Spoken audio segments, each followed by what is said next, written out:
one thing that is hard to convince people of is if I have such illustrious parents, for example, so accomplished, you think, man, it must be nice to have access to that gene pool. It must be able to coast on all that. From the early years, I was aware that something went wrong. I don't know whether I was secretly adopted or what, but none of those superpowers seemed to transfer. And I was like behind everybody with everything. And there's plenty of evidence. Working hard is a big component, to be sure, but the secret sauce is always going to be that passion.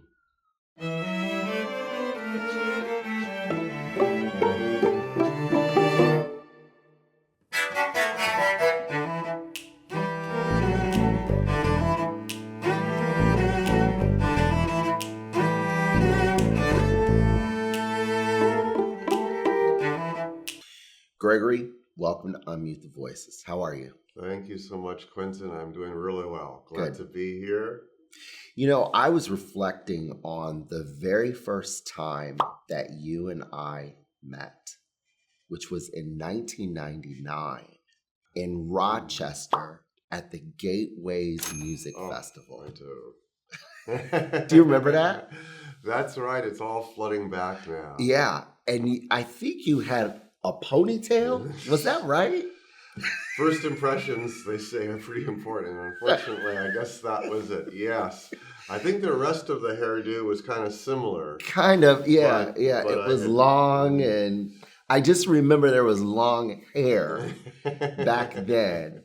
But, you know, I was thinking about this morning, that was the very first time that we met. And you probably don't remember that because you were already kind of this mega star.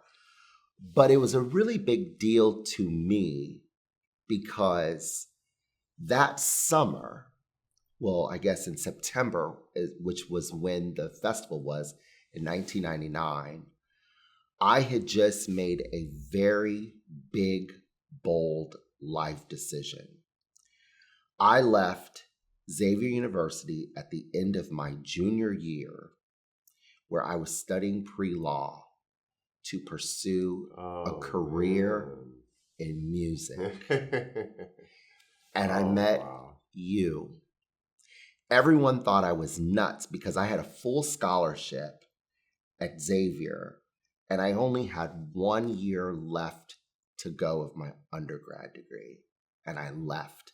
And I met you, and I met all of these amazing Black musicians at the Gateways Music Festival. And so now to be sitting here with you on Unmute the Voices, which is a show that highlights and celebrates the music of people of color in classical music, is really amazing to me. No, that's powerful. It really is. So it's a real honor to be able to have this conversation with you and talk with you as someone who has admired you for so long, and to have you here at our space where I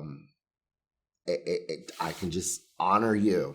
Well, the feeling is mutual, and I think just your trajectory since that decision is such an inspiration. And you know, when you're doing it in such a conscientious, focused way, you're making a decision as a fully grown adult to follow this new path. There's a lot more that we can learn from that, a lot more that we can see from that than, you know, you want to talk about me, somebody who came up through childhood with a path that actually is not nearly as surprising as your own. Well, I don't know about that, because the list here, I just want to read a little bit to you of just how inspirational you've been. You are obviously a professional musician, educator, composer. You're a tenured professor at the University of Colorado at Denver. You've performed as a soloist with American symphony orchestras such as Detroit Symphony and the Philadelphia Orchestra. You've received numerous awards, which include a fellowship with the American Academy of Arts and Letters. You've composed music. You've given many different premieres. You're a concertmaster of the Boulder Philharmonic for over 25 years. You're an author, and your articles have been published in Strings Magazine. More notably, you have premiered and performed pieces, violin pieces, that were composed by your late father, George Walker. And it's worth noting that your father, George Walker, was the first Black composer to win the Pulitzer Prize in 1996. And your mother, Helen Walker Hill, was also a scholar of Black women composers, who was a white woman. By all standards of what musicians, both amateur and professional, one would say you have made it and reached the highest mountaintop. So when you hear me read about your successes out loud, what are some things that go through your mind, and how does it feel to hear those things? Each of the milestones has a few stories behind it, and so one replays those to be sure. With the stories, you're reminded of not only how much goes into any activity, a soloist engagement, a commission, but also how many other people go into it, how little villages were required. It took little villages to make those things possible. You kind of, in your mind, say a little prayer of thanks to those people who came through for you, people who believed in you, and the stars that aligned. And with that, it's pretty clear that it's not a list of accomplishments that you alone possess. It's just these things that you were graced to witness. You talk about mountaintops and all that. Feels like I've seen the mountaintop, right? It feels like I've walked amongst the giants. Yeah. And you have. And you are also one of those giants. Do you look at yourself as such? Oh, absolutely not. And it's not a tragedy to feel like you're not at the level of your collaborators or your inspirations. It's not much of a focus to begin with. Certainly one wants to build one's ability to find new mountaintops and all of that. But the idea of celebrating achievements as if they're possessions that I can walk out of the room with, I think it would be pretty ephemeral. So I don't worry about the absence of that awareness in my life. Well, it's interesting because of your success in music. I'm curious if you could talk about how hard you had to work in order to reach this level of success. You and I have talked about how, regardless of what an accomplishment might look like to an external reviewer, the hard work, the working harder than anybody else around you, seems to be not only the engine beneath all of that, but something you take kind of a grim satisfaction in. And I'm totally of that belief. The one thing that is hard to convince people of is, if I have such illustrious parents, for example, so accomplished, you think, man, it must be nice to have access to that gene pool. You must be able to coast on all that. And from the early years, I was aware that something went wrong. I don't know whether I was secretly adopted or what, but none of those superpowers seemed to transfer. And I was like behind everybody with everything. And there's plenty of evidence to support this. It's not just in my mind. Mm. And so working hard is a big component, to be sure, but the secret sauce is always going to be that passion that enables one to not only keep working, but to do it, you could say, in the right way, in a way that's driven by a vision that's just so compelling to whomever it is, in this case me. I could picture it. Even now I can still picture how cool it can be if I'm able to get to these goals, if I'm able to survive these performances, if I'm able to get this tone out of the instrument, it would be worth so much. And so that turns into the focus. Yeah, the hard work is very closely connected, but all to say that it absolutely was a factor in my case, and all the advantages I got from my parents, the background, all people helping me, mainly served just to remind me of what was possible, even more than it gave me a talent that could propel me to these places that we visited, these mountain destinations. So it was really your hard work and your perseverance during what I'm assuming the hard times, the good times, obviously, yes, but it was really in those hard times where you felt like, okay, I need to hold on to my vision. There's that conclusion, and then also one of my advantages, having the parents, the whole family line, those traditions, was that in some ways it kind of felt like it was my destiny. I have certainly experienced things that many other players have experienced. Rejection from music schools at very entry levels. We talk about difficulties keeping orchestra positions, all sorts of negative evaluations along the way. Maybe there's a moment when you think this is not going to work out. I better find a new direction, better give up.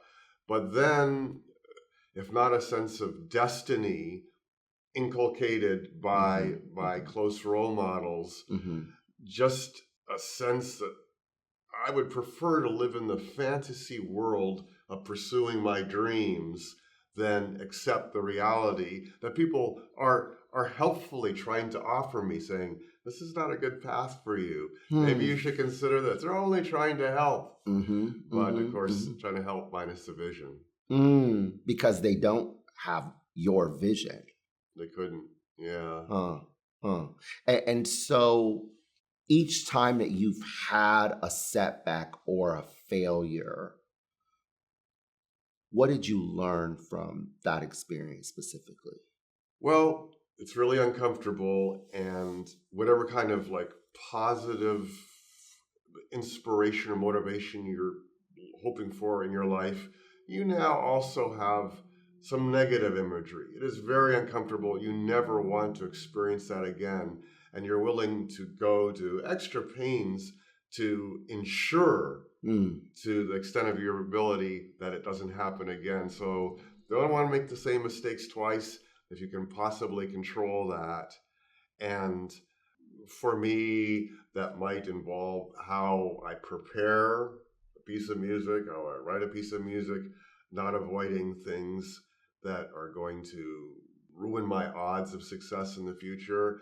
It may be a question of just looking at collaborators, looking at circumstances and saying that maybe I can make this work a second time through, but life is too short and I'm going to work around that to increase my odds because I do not want to repeat mistakes. It's one of the few things we've got control over in our lives, not walking back down the same path that didn't work out. But if all goes well, there are multiple paths going on that will allow us to reach whatever goals may be.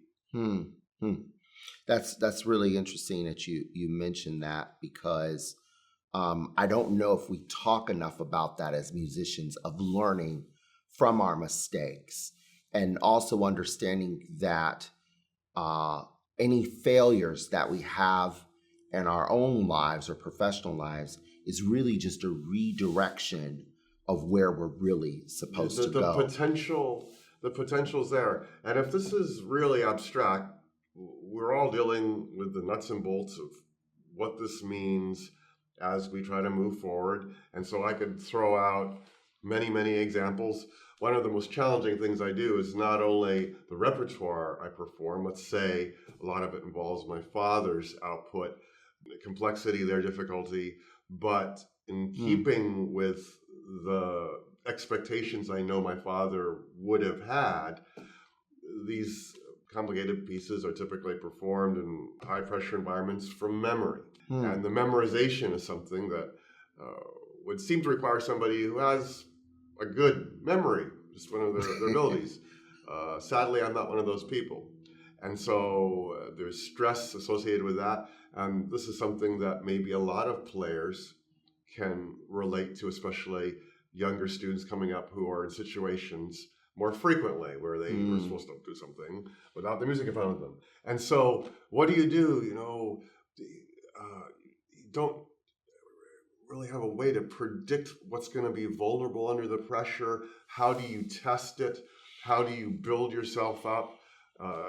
And they're just, especially if you mess up enough through the years, you find a multitude of different things to try solutions from all sorts of angles.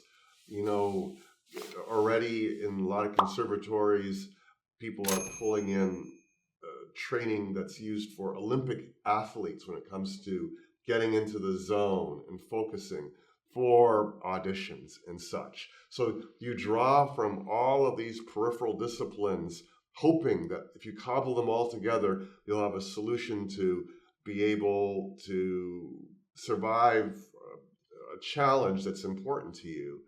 And you chisel away at it. You may have no particular aptitude for what you're hoping for, but you've got resources, and the thing you can bring to the table is the enterprise and the energy to pursue all of those. And so just with that aspect of memorization, you just kind of pull in all these tools that weren't even meant for our musical project in order to come up with solutions that have borne fruit. They've been helpful to me through the years. And with every little challenge that I've experienced, you're just kind of using a similar philosophy. And even if you just keep swinging and missing, still the empowerment, the actualization of having things under your volition, that you're doing something about it and trying something new, it's got its own reward, something that you can, I think, move to other parts of your life. Did you ever feel, or do you even feel this now, pressured to perform your father's music? Do you feel that now, or did you ever feel that at some point in your life where, in order to keep his legacy alive, as his son, I have to perform his music? Pressure may not be my favorite image for the whole thing. Obviously, it's a privilege if you like the music, so maybe that. I mean, the music is hard. The music is hard, right? Yeah, so there's definitely easier ways to go than playing the music of George Walker, but the rewards are kind of unique there. I feel like, if not pressure, it's an expression of our love for each other that I do this. And you reach a certain age, it's interesting how even people who have passed on long ago are just as present to you as you and I are in this room. Not in the same way, but just as. And so for that reason, it's kind of like a no-brainer. Okay. I would do this. And then along with that, I know, and people who actually have had the chance to work with my father in the past know how important it was to him for things to be according to his intention, done correctly. Mm. And as somebody who's listened to him talk about this and performed with him, and I have an inkling of what his intentions were in many cases. And so I've got to represent. Right. I've got to represent that. Represent if for I the don't Walker do that, family. Yeah. and his will. Mm-hmm, mm-hmm. And so if I don't do it, who else is going to do it? Right? There's plenty of people doing it better than I am, but people look to me to represent.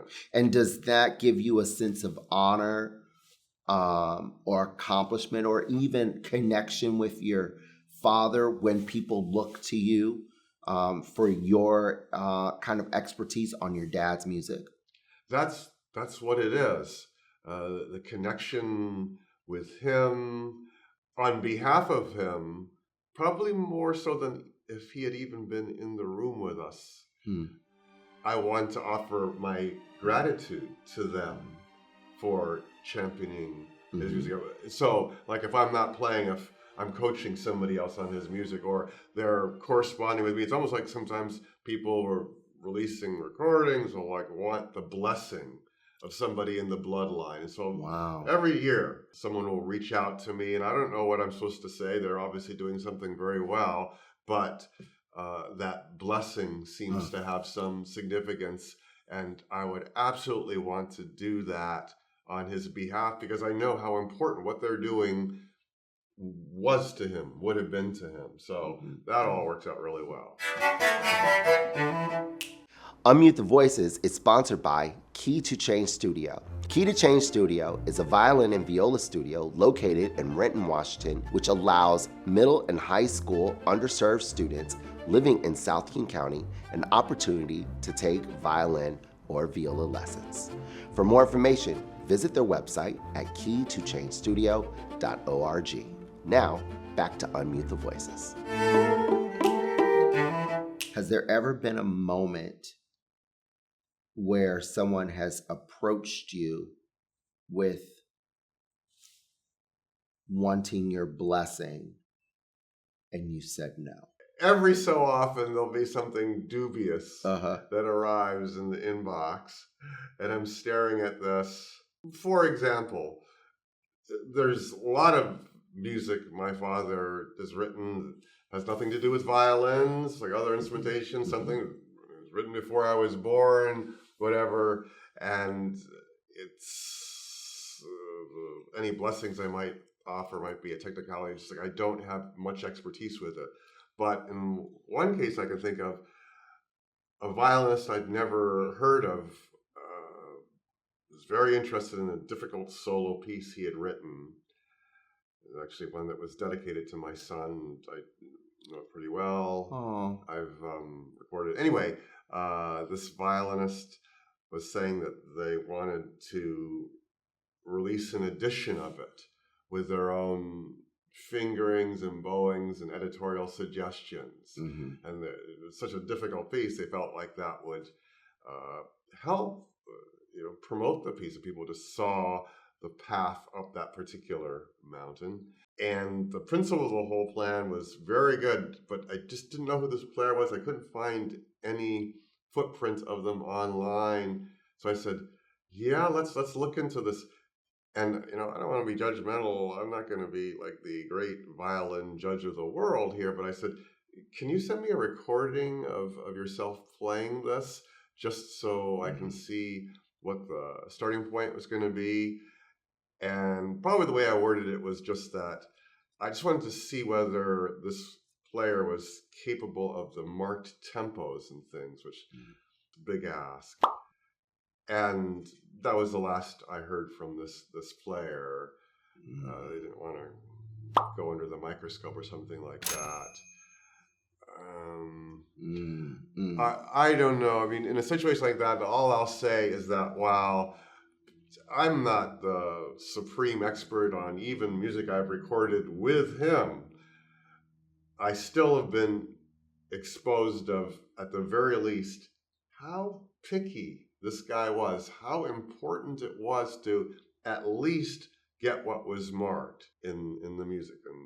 And in some ways, there's not always that much more, but just to have that point of departure. Mm-hmm. And the idea that somebody could be out there just freestyling it doesn't sit well with you. Yeah, I'm just thinking, if I've got one job here, it's probably to discourage the joy of freestyling when it comes to the music of George Walker. I'm just saying. And also protect the legacy, right? Because there's a respect factor that's associated with it, right? If they're wanting your blessing, and in return, what you're saying is, yes, you have respected the legacy of my father and his compositional techniques, right? I think that that's true. I mean, legacy can work in at least two ways. One is just the legacy of disseminating the music of this artist and making sure that when somebody plays it, it's going to be played in a way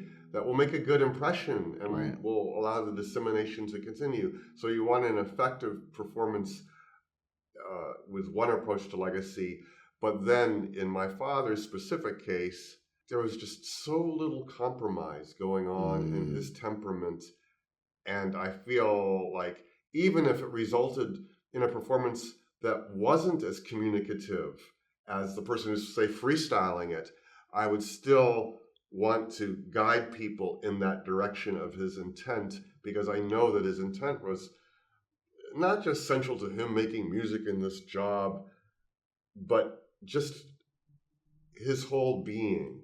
Like, you could not hang out with the guy over the breakfast table without his music still being in the crosshairs of whatever it was. He was 24/7 an artist. Wow. And so if I love him, I'm going to insist on what he would have wanted to the best of my ability. You must be proud.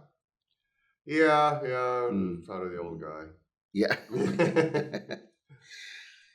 The percentage of Black professors, especially at the full professor rank, is much lower than that of even an American symphony orchestra.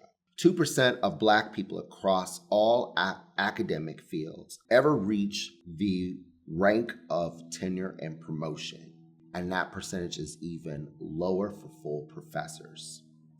You're credited as being the first Black living violinist in United States history to receive tenure and promotion at an American university.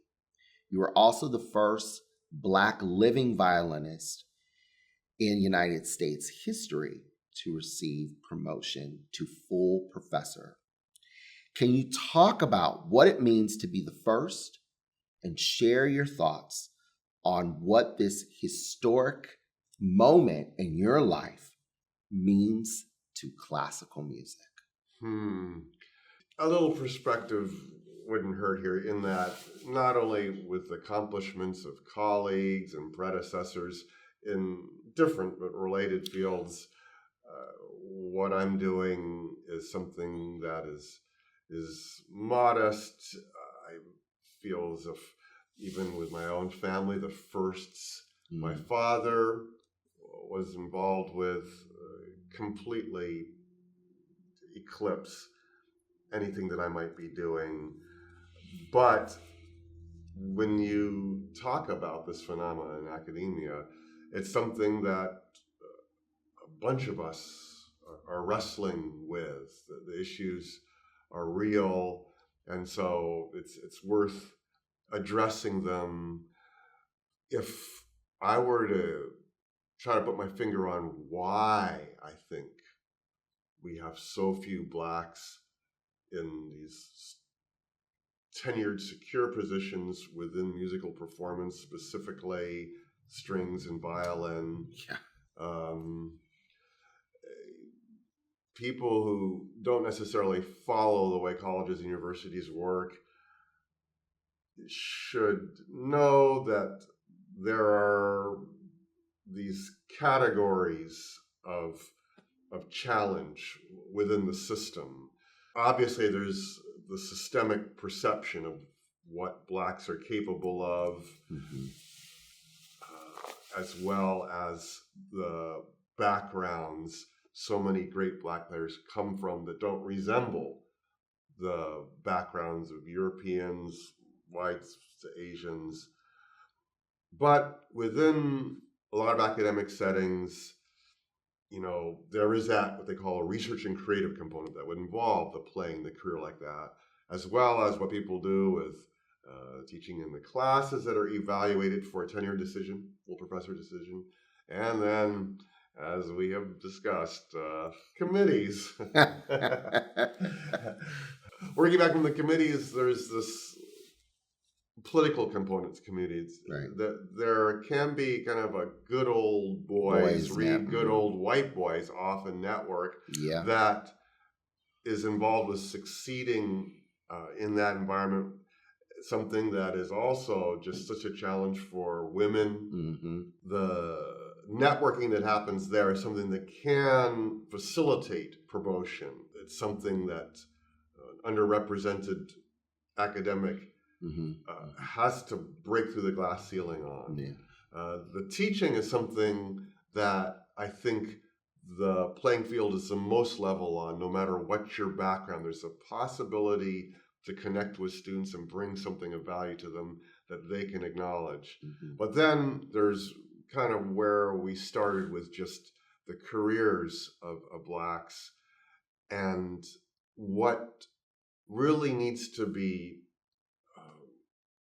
explored with other African Americans hoping to follow in our footsteps, because this is one of the great accomplishments you bring to the table, is first off being able to express the significance of what they do, especially if they're working with music that's outside of the white canon, being able to express and promote that, something that can be possible in the current day and age and climate when you talk about the importance.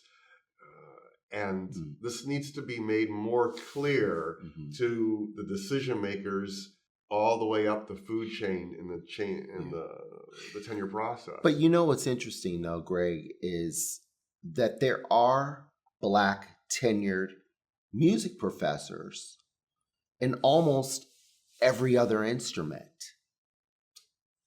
but the violin, right? And so when you look at the American Symphony Orchestra, there's only one concertmaster. Historically, who has that concertmaster been? A white man, right? So I kind of look at our positions as violinists who are full professors, almost like a concertmaster position, right?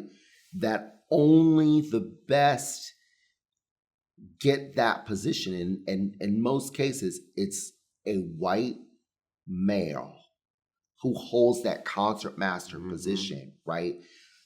If you look at even all of the other strings, whether it's viola, cello, bass, and you go to the winds or the brass, there's many more other Blacks, not many, but there are some. There's not two, right? And so there's something about even just playing the violin, whether it's in an orchestra or teaching at the university, that there is this huge barrier that one has to go through in order to get there. And I think that has not been acknowledged. And I think that is why you and I are sitting here having this conversation, because frankly, Black violinists are not encouraged or even taught to pursue that path. It could be something that we're going to see changes in the coming decades. And where it will start is with all the new influx of incredible talent with these Sphinx competition winners and other Blacks who are getting major recording contracts. these guys will go up through their careers, and career at its apex for a performing soloist is something that's going to only last a decade or two. Mm-hmm. So they're going to get into maybe their 40s, look to settle down just in their own personal lives. Mm-hmm. They're going to be in the position to get the university positions, probably have lots of options there getting in as an assistant professor. Right. But now they're going to have to experience what you and I have experienced and do something that in a sense you can't be taught to play that game. Yeah. And that game has nothing to do with hitting the right note. No. And there's not. And it's a game. It's a game. Not a cultural precedent. And a number of them will succeed.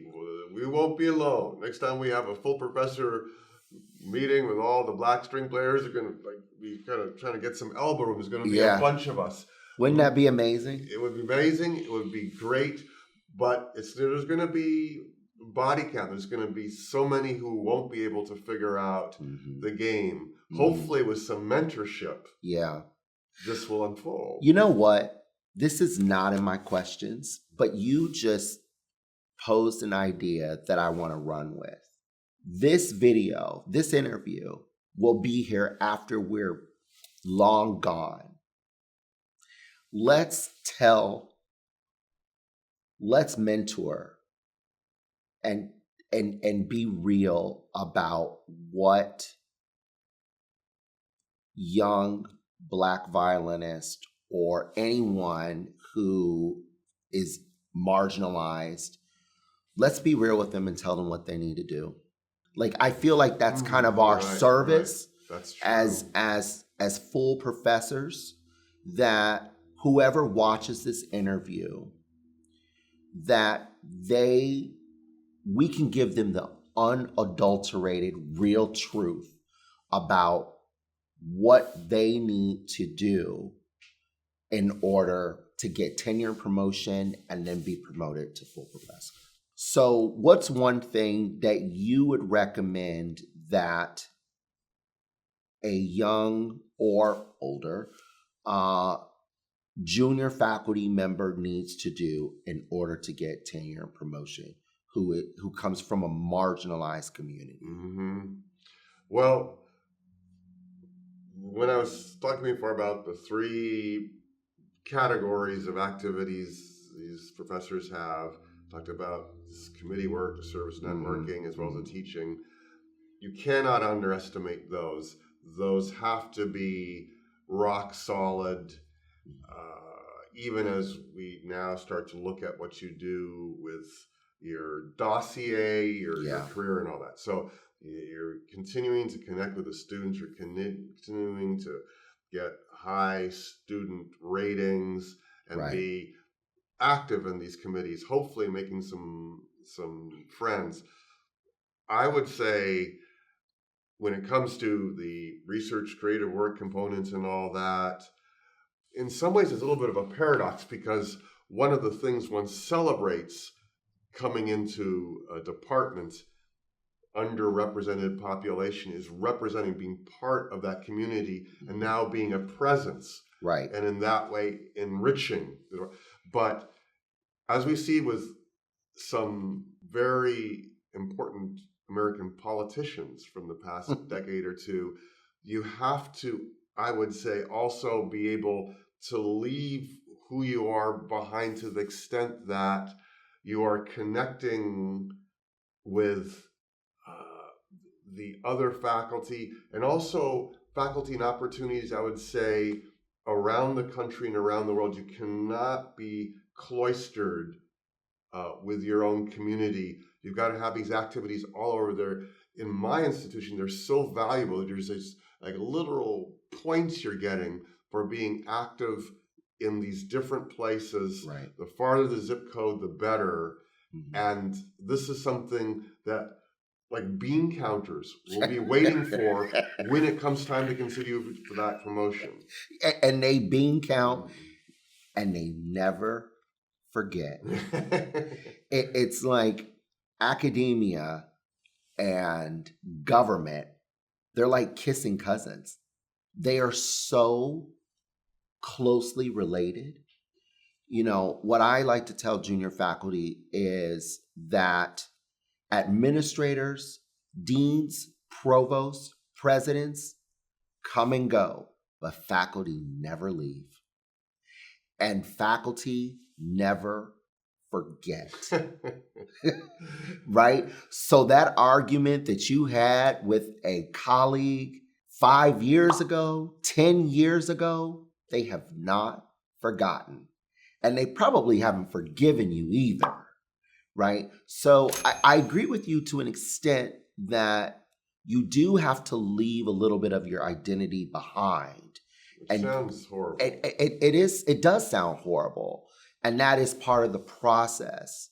But what I would say is that you're not necessarily leaving your identity behind as much as you are developing new habits that are going to help carry you forward. So a lot of the things that you might have done before, you can't necessarily do now as a junior faculty member. And keeping your identity, holding on to who you are and knowing who you are is the strength. But a lot of people lose who they are in the midst of that process, so it makes it difficult. And I think for myself, when I was going through the tenure process, that I struggled with people pleasing and making sure that I didn't upset anyone because I saw cold wars between professors that lasted 20 years and I didn't want to be a part of that. And I think there was a part of me that also was so hyper-focused on wanting to be liked that I lost a little bit of my identity. And it took a really long time for me to face that in the mirror and embrace who I am, because I was just trying to appease everyone, right? Yeah, and it's, especially as an artist, a performing artist, that would seem to be, right, just you're shooting yourself in the foot. At the best to take that away from yourself. But playing out the idea of not focusing on where one's coming from, but kind of reaching out to the points of view of your colleagues and all that. If we think about it long enough, I believe we can both agree that ultimately, and or at the beginning of this, what they get out of what you're doing is really what makes the difference. We talk about what your reputation, your activities mean to burnish your entire institution. If you didn't have that public persona, how much would you be worth to them? How would that affect? And so you're doing whatever you're doing, but always in the context of what's in it for them. Yes. And so your string player or whatever, how are you able to collaborate with them, play their music, sing their praises, be in the position so that you can represent their interests? Talk about the politicians who appear to have done this, and this is just like they're saying, political. Yeah, and that's hard when you're a person of color, especially when you're Black, and you're the only one.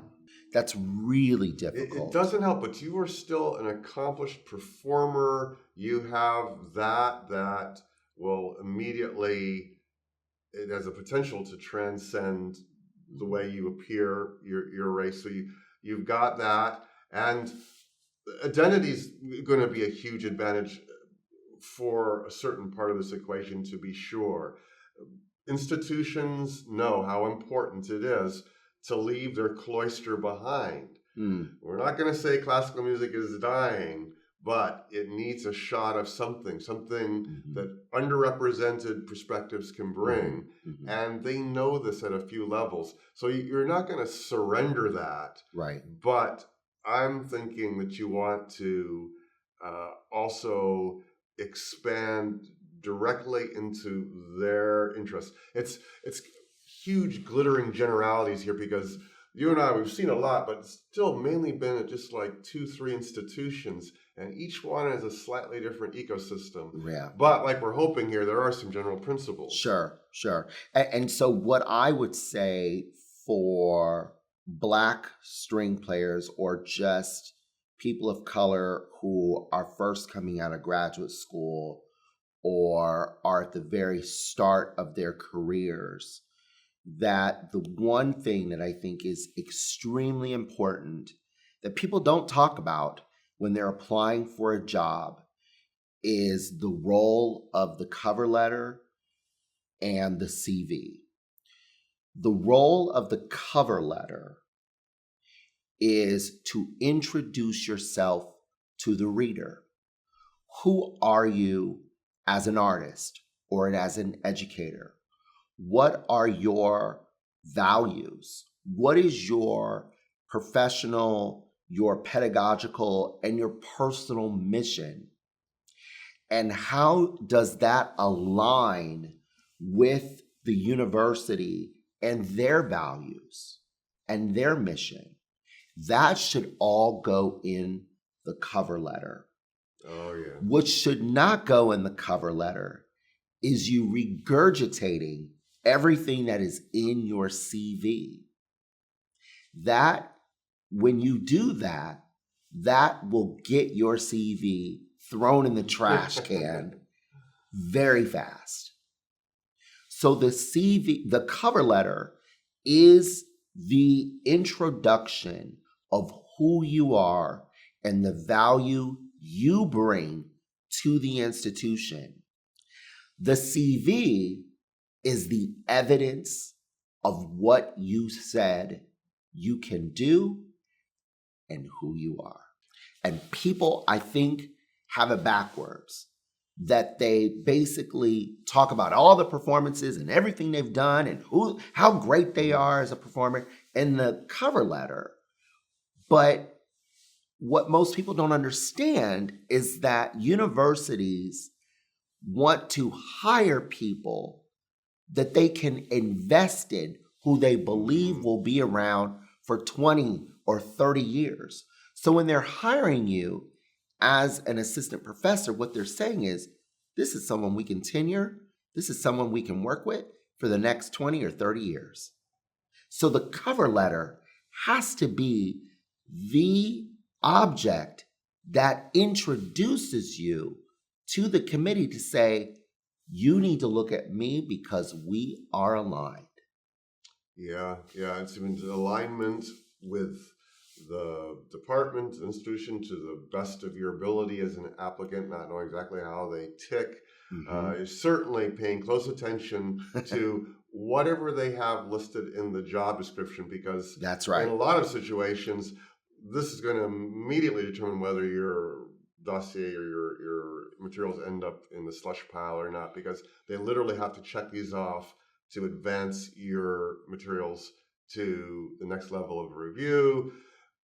Frankly, the CV, it's nice if it's got some heft to it. Right. Nobody's got the time to read that. They simply don't. Never. I mean, there's just way too many applicants. So you get that choice stuff that's right. Really going to make an impression there. Right. In the cover letter. Hopefully, depending on an applicant's background, one can just fashion this, and it makes a difference if you can kind of personalize it a bit to each institution that's right. That makes a bit of a difference. But it's like you were saying, the content and what you have to offer is going to be the most important thing there. And then I would say with that cover letter, if you've got a complete command of the English language, you're going to be able to craft something that's quite nice there. Mm-hmm. If the English language has not always been your friend, then they're going to use ChatGPT. Yeah, we were talking about this whole thing that is not preferable, but sometimes, you just use a that's bit what of they're help going to there, do. And then you go in and you try to add some personal touches there. You want to make it look like people are getting to know you through this, right? As opposed to being like a Wikipedia entry about you. Right. but it's an art form, that cover letter. That's right. And also the materials, right? The materials, whether you're submitting recordings or videos, really have to be of a high quality, not just in the performance, but also in the presentation. Mm-hmm. And I think that people downplayed the presentation of how you submit your materials, how your materials look. All of that plays a huge factor into someone wanting to learn more about you, because the real truth is that there are hundreds of people applying for the job. Yeah. And there's only one person who gets it. Only one person gets the offer. And so the package of materials has to be pristine. It's almost like you taking your finger and going against the wall to make sure there's no dust, against the edge of the wall. It really has to be of that. And when you are a person of color, especially if you are Black or brown, it has to be 5 times better than everyone else. Yeah, you just have to take that onto your shoulder, just a realization that you're going to have to go there. And that attitude, it will continue to propel you. It's not fair, No. but it lights a fire that's important, especially because once you get the job, what it's going to take to push you all the way through to the tenure security, right? It's going to be important. Right. I will say that a little bit what we're talking about here, cover letter, is going to be just getting the assistant professor, the non-tenured position, to be sure. People, I would argue, are not going to take a close look at the materials until you've advanced through a couple of rounds of consideration. Correct. That's why the cover letter is that important, because they're not even going to go there. If you've won a competition or if you played in orchestra, they'll take that at face value for a bit. Mm-hmm. But maybe about the time when you may or may not get called for that interview, then they say, let's listen to this lady. Let's see what we got to work with here. Right. And then you want it to be good. You want it to be universal. I don't know how this is going to sound, but let's say you're a Black woman who's been playing music, all sorts of underrepresented composers, and you're definitely going to want to show some of that in your materials. But for better or for worse, you've already checked off that box without even having played a note of right. Jesse Montgomery. So you might as well show that you can play Mozart, honestly. You might as well go for the... Because they're going to ask. Yeah. They're going to ask, and they're actually going to expect it. Okay, well, it's great that you can play all this music by underrepresented composers or people of color, but can you play Mozart? Can you play Brahms, right? And how does that fit in with what we're doing? Yeah. We should do? We should, the two of us, host a webinar. Mm-hmm. Would you be down for that? No. Yes. No? Yes, I would. No. But we should do that, because this is really important to me, and I feel like it's our legacy. It's part of securing our legacy and securing these very important positions. And like you, I have a strong desire to see others who do that. So to go through the process and go through it successfully, and hopefully have an easier time than the two of us, had. I have one final question for you, and it's a personal one, but I'd love to know kind of what's next for you, and what projects or opportunities are you looking for at this stage in your career? Right. Well, in talking about the parents, there's definitely a focus on the past in a way, and legacy has a nice ring to it, but there's always a danger that it does just kind of weld you into a static Mm. pose, just never going forward with whatever new you might have to offer. And being aware of that, I'm hoping to balance more and more what I do with some things, some of which are a little zany. I'd mentioned this experimental progressive rock project that I'd been involved with, a release and a tour that's in the works with a New York label, Freedom to Spend. And I'm looking forward to what I do with that. That involves a range of instruments that aren't the violin. In a perfect world, experiences like that come back to inform how one plays, if only with a look towards the possibility of additional playfulness and communication and pulling in an element of unexpectedness. There are other projects I involved in other art forms, fiction. I mentioned a short story collection. But with the playing, I've got some standard repertoire queued up for the next couple of seasons, chanson, poem, and various orchestra solos that are connected to themes from literature. I feel as if, as a composer, I like to find more ways to explore an immersive experience, surround sound movement with musicians. And I hope to be able to find some ensemble collaborators to pursue that with. And so you're just you just want to continue to be out there performing both music that you've written, both for violin, guitar, composing, and having your music performed, as well as doing some guitar stuff too, right? Yeah, there's going to be a range. The point, I think, is always to find something new that you haven't done, you haven't seen other people doing. You know, it's interesting if I'm being perceived as a Black composer. Maybe when someone looks to program my music or engage me, they're looking for somebody to do a Black composer thing. And the moment you express it like that, you can see the problem there. We want to be individuals, and the nature of being an artist, being creative, is coming up with something you haven't heard before. So if there's looping repetition, that's not going to be really pushing you any farther in that direction. And so that's what I look forward to having the energy, the health, the focus for, and we'll just have to see if it happens. Cool.